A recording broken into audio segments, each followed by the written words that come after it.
Welcome to the next episode of the Not Lame Experience, where we dig out CDs that were part of the Not Lame mail order or website over its history, and faves that ended up on the digital platform and may or may not be in print. So today I'm going to shovel on out onto your decks the following: the Laughing Dogs, Robert Johnson, Gary Myrick, and the Figures. These are not the original covers. These were actually CDRs that a friend of mine made many, many years ago before these albums appeared on CD back in the 90s. And let's start with the Laughing Dogs here on this show. The Laughing Dogs came out on the music scene in 1974 in New York City. They were part of the whole CBGBs in Max's Kansas City and Mercer Street what's the word I'm looking for? Whatever it is. But they were part of that whole scene. And they ended up on the Live at CBGB's double album that came out in 1976. And they were actually, along with the Tough Darts, those were my two favorite bands that appeared on there, on that compilation, which was kind of weak, not as good as the Live at the Rat that came out to focus on the Boston scene where I grew up. Much better compilation on a club. But the Laughing Dogs songs on there just blew me away. There was a song called I Need a Million that just ripped. Well, it took a few years, but those guys eventually got a record deal with Sony/Columbia, and their debut record came out in 1979, and then their follow-up called Meet Their Makers came out the following year in 80. The second one's not so hot, never really did much for me, but the first one, oh my lord, filled with all kinds of rocking, in the bar, pubby kind of Beatlesque power pop. Great songs on that record, including my favorite, I Need a Million.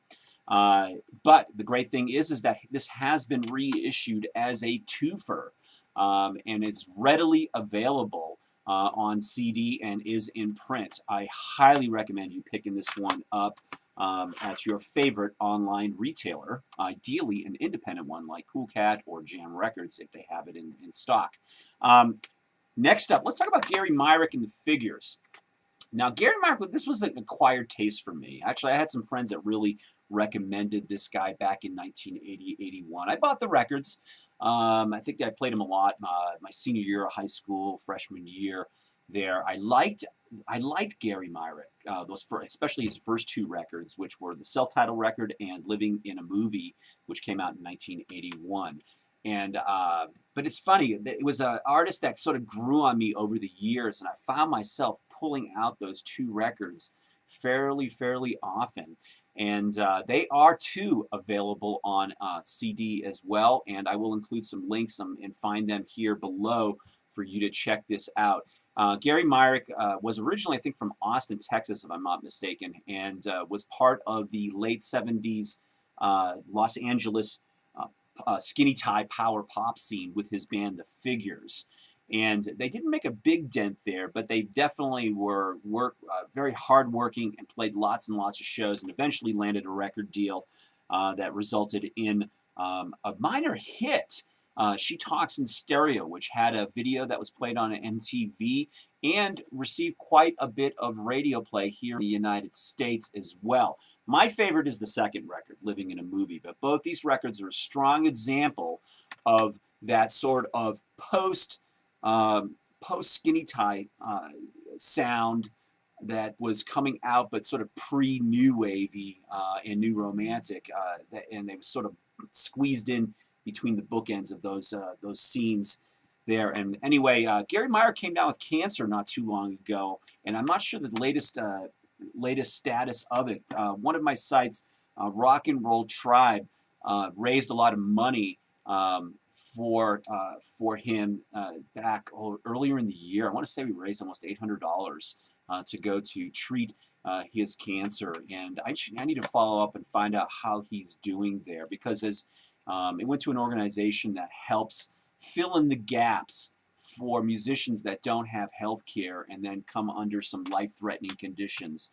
And early in the year and in the previous year, in 2010, he was battling a fairly serious form of cancer. I'll see what I can find, and if I do find anything specific, I'll post that below as well.